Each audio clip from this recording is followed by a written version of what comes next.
এই জন্য আহ্বান করব মুসলমান সন্তান, নামাজের মধ্যে আসো।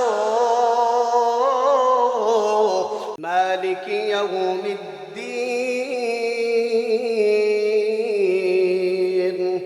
এই আয়াতের মধ্যে আমার আল্লাহ বলেন বিচার দিনের মালিক আমি আল্লাহ।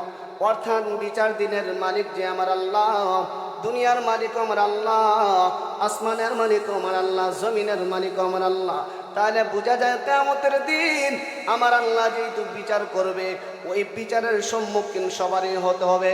নামাজ পড়নেওয়ালা হোক বিচারের সম্মুখীন হবে, নামাজ না পড়নেওয়ালা হোক বিচারের সম্মুখীন হবে।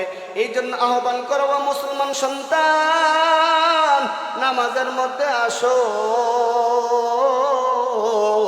মুসলমান সন্তান, এ পর্দার আম্মা জান, নামাজ যেমন ফরজ, তোমার জন্য পর্দা করা ফরজ। বিচারের কাঠগড়ায় দাঁড়াতে হবে। এই জন্য আম্মা জানদের